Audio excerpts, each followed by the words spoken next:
tanto de los exportadores aragoneses, que es un tema mucho más positivo, ¿no? Hace 2 semanas salieron los datos de las exportaciones para el año 2021, que fueron muy positivos para Aragón, ya lo sabemos, y teniendo la visión completa de todo un año de calendario, nos impresionó el volumen de exportaciones de alfalfa que ha habido desde Aragón y desde España. Bueno, Luis, vosotros, los exportadores o los deshidratadores de alfalfa, empezáis el año el 1 de abril, ¿no? O sea, para vosotros realmente es pronto para hacer balance. Así es, así es. Nuestra campaña empieza el 1 de abril y acaba el 31 de marzo. Entonces, bueno, el año natural es una cosa y ofrece unos datos, y luego el año, digamos, de campaña ofrece otros, ¿no? Diferentes, ¿no? Dependiendo un poco de cómo hayan ido las exportaciones en ese periodo, ¿no? A caballo entre el año natural y el año de campaña, ¿no? Entonces, pues ahí varía un poco. Entonces, bueno, a veces los números son un poco, a veces se distorsionan un poco, pero bueno, el año es bueno.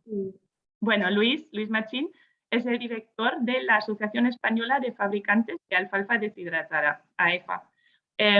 Sois asociación nacional, pero Aragón es muy importante para vosotros, ¿no?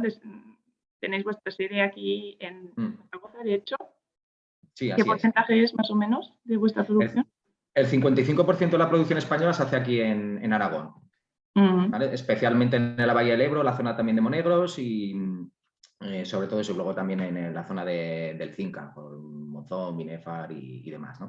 Y bueno, pero al final Aragón, ya te digo, en torno al 55-60% de la producción se hace aquí.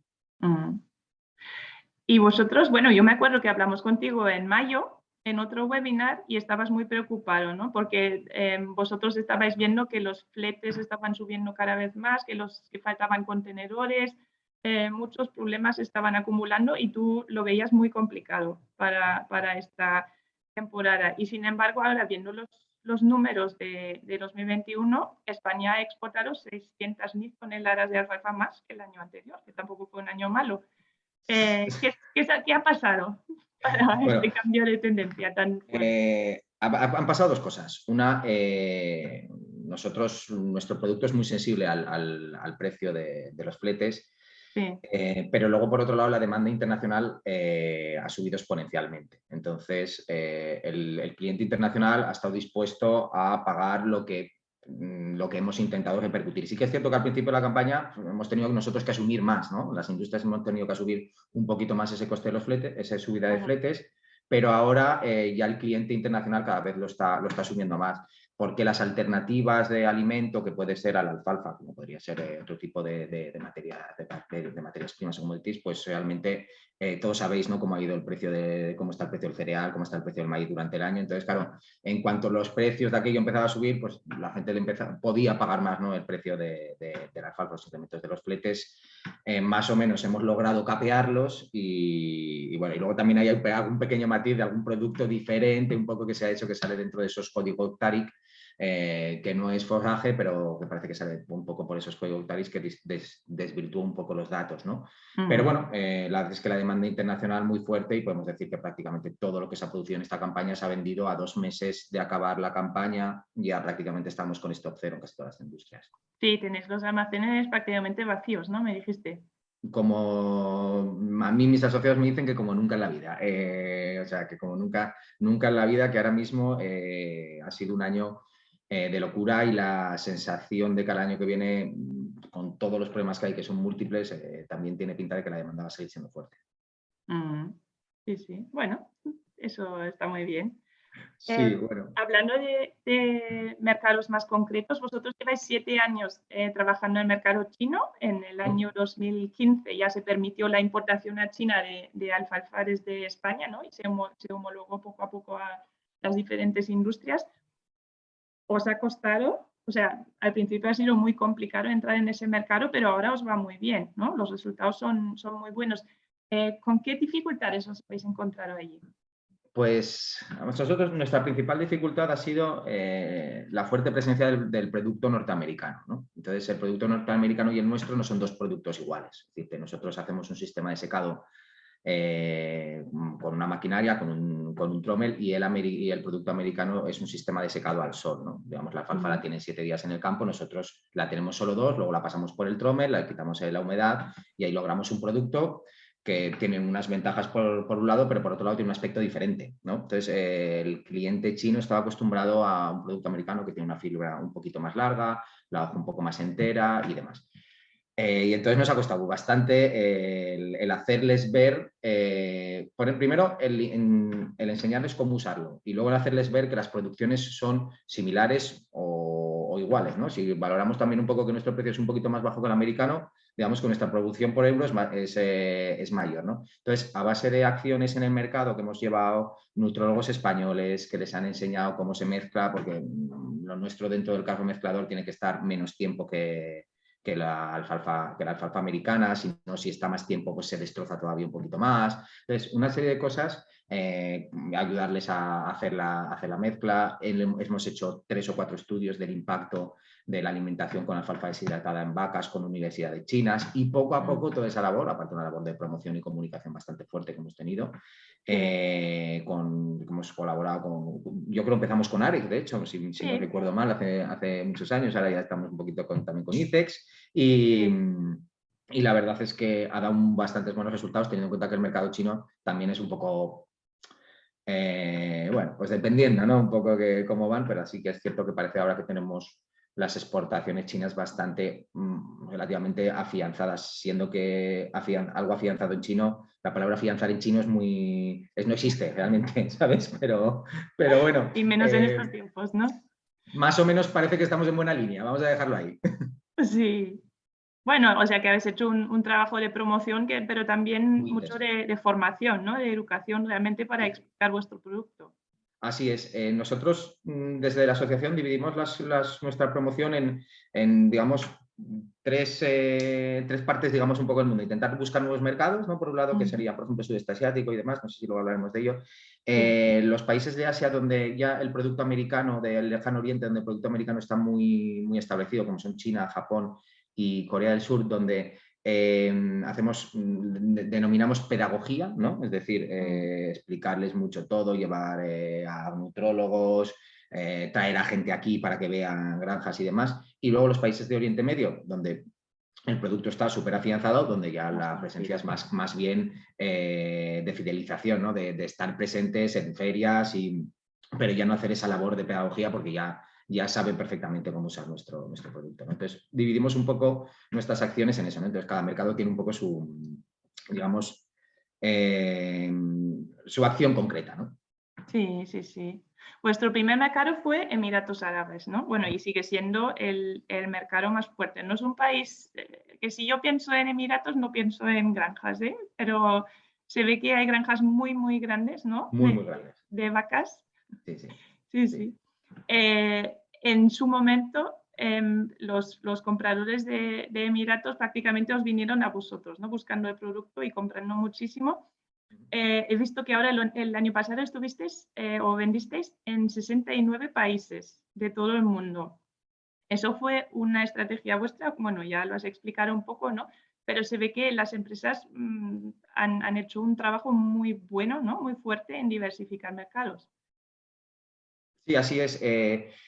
Uno de los, ¿cómo decirte? De los dificultades que veíamos o problemas que veíamos que íbamos a tener en el futuro hace 4 o 5 años era la dependencia muy grande del mercado de Emiratos, ¿no? Prácticamente vendíamos el 60% de nuestra producción, ¿no? Sí. Eso lo que te dabas cuenta es que, claro, no puede ser, ¿no? Que tenemos que intentar buscar más mercados, ¿no? Y bueno, desde la asociación y las empresas que también han cogido, digamos, la mochila y se han ido a recorrer el mundo, por lo menos hasta 2020, luego en 2020 nos hemos tenido que quedar todos en casa, pero por lo menos hasta 2020 sí que se han movido bastante y ahora vuelven otra vez a moverse y ya están haciendo bastantes, bueno, pues acciones y están trabajando mucho con el cliente para abrir esos nuevos mercados, ¿no? Y la verdad es que, sinceramente, creo que están haciendo una gran labor, ¿no? Cada vez hay más empresas que por ellas mismas salen a vender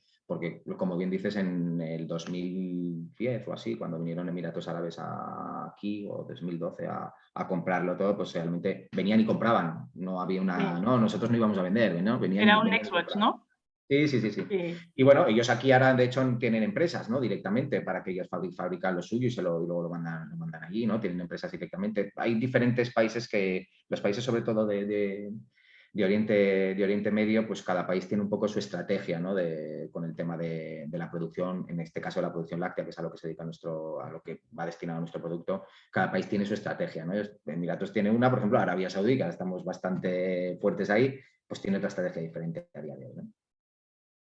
Ahí bueno, la gran parte del producto va para las vacas, ¿no? Pero también se lo dan a los camellos, ¿no? Sí, sí, sí. Están intentando además, la última vez que estuve ahí, estuve en una granja donde cada vez intentan un poco recuperar el hábito de beber leche de camella. Nos estaban comentando que es una cosa como que se había dejado, ¿no? Es decir, que antes se bebía mucha, luego se volvió tal, y entonces estaban Sí. otra vez intentando producir más, intentando promocionarla más. Pero bueno, es decir, las granjas son absolutamente descomunales las que hay ahí, sí, sí. Eso es lo más con lo último de lo último, decirte que en ese aspecto una Muy producción punteros, ¿no? espectacular. Sí. Mm. De cara a la próxima temporada, ¿cómo lo veis? Claro, los costes de la energía se están saliendo. Parece que va a seguir así durante una temporada más, ¿no? ¿Cómo lo veis? Y sobre todo el hecho de que vosotros secáis industrialmente, os has explicado ya que en Estados Sí, Unidos, por ejemplo, la alfalfa se seca en el campo con el sol, sí. ¿no? Y sin necesidad de usar ahí energía para secarla. Sí. ¿Eso os puede perjudicar también en los mercados internacionales? A ver, el sistema americano también tiene muchos costes energéticos. Es decir, nosotros estuvimos ahora en noviembre en un congreso de Estados Unidos, del Congreso Anual de Estados Unidos, y estuvimos viendo empresas, industrias, y tienen también muchos costes, ¿no? Energéticos también, porque realmente ellos lo que no tienen es el coste del calor para el trommel, ¿no? Que Sí, ahí es donde este año lo vemos absolutamente negro, ¿no? Las empresas que están secando con gas, por ejemplo, ayudándose con gas, sí, el precio del gas creo que se les está multiplicando por 7. Entonces, pues sí. sí, eso va a hacer dos cosas. Una, que si el mercado quiere comprar el producto, lo va a tener que pagar a un precio donde se asuman ese coste de transformación. Nosotros tenemos un coste de transformación muy dependiente, por un lado, de la energía, aunque casi muchas empresas ya han apostado por temas de placas solares, y luego Sí, otras que tienen el tema del gas, y algunas que tienen biomasa. El que tiene biomasa, pues bueno, es menos dependiente. También es que la biomasa está un poquito cara también ahora, todo está caro, pero entonces, ¿qué pasa? Que el precio de transformación nuestro pues se va a multiplicar tranquilamente este año por 3. Entonces, ¿va a ser un problema? Va a ser un problema porque el producto, si se multiplica por 3 el coste de transformación, el producto va a ser más caro. En España vamos a ver si la gente, porque nosotros también vendemos una parte en España, si el mercado lo asume, que ya tenía difícil asumirlo. Y por otro lado, el mercado internacional, creemos o consideramos que el mercado internacional lo va a tener que asumir, porque es que las alternativas están igual de disparadas de precio, ¿no? Porque, por ejemplo, y el cereal, por ejemplo, claro, se va a producir un maíz disparar, ¿no? este año con el precio de los abonos y de los fertilizantes y demás, que el precio de maíz a futuros está ya en 300 y pico euros. Ahora mismo no me acuerdo el precio, ¿no? Pero está muy alto, ¿no? ¿Qué pasa? Pues que al final es una de las alternativas que hay, poner más de uno o de otro, y todo está tan caro que al final realmente Tendrán que pasar por el nosotros aro, ¿no? creo que podemos ser competitivos. Y en relación a Estados Unidos, pues bueno, su industria también tiene muchos costes energéticos. Es decir, ellos empacan en el campo, lo llevan a una industria, luego tienen en Estados Unidos las distancias son mucho más largas, ahí también les Sí, influirá el precio del carburante y demás, y luego cuando llegan a la industria también necesitan tirar mucho de energía eléctrica, porque ellos luego vuelven a prensar, ¿no? Vuelven a reprensar. Sí que no tienen el gas, y luego tienen también, sí que es cierto que otra de las ventajas también tienen es un poco la flexibilidad laboral a la hora de contratar gente en las empresas, ¿no? Que en Estados sí. Unidos es una cosa mucho más, como te diría, mucho más ligera. Vienes, trabajas y te vas, ¿sabes? Y entonces a las Bueno, empresas les resulta mucho más, en ese aspecto tienen algún coste menos. Para Oriente Medio, con los fletes nosotros somos más competitivos, entiendo, y bueno, pues para China digamos que estamos un poco más o menos en la misma línea de incremento de fletes desde Estados Unidos. Entonces, el gas va a ser complicado, pero yo creo que Estados Unidos lo tiene muy claro, valora muy bien su producto y lo vende a un precio muy elevado. O sea que pues vamos a ver qué nos trae esta nueva... Vamos a ver qué nos trae esta nueva temporada, exacto, tocamos madera. Muchas gracias, Luis, por contarnos todo esto y hacernos ver un poco, ¿no?, cómo se han conseguido tan buenos resultados en las Muchísimas gracias a vosotros.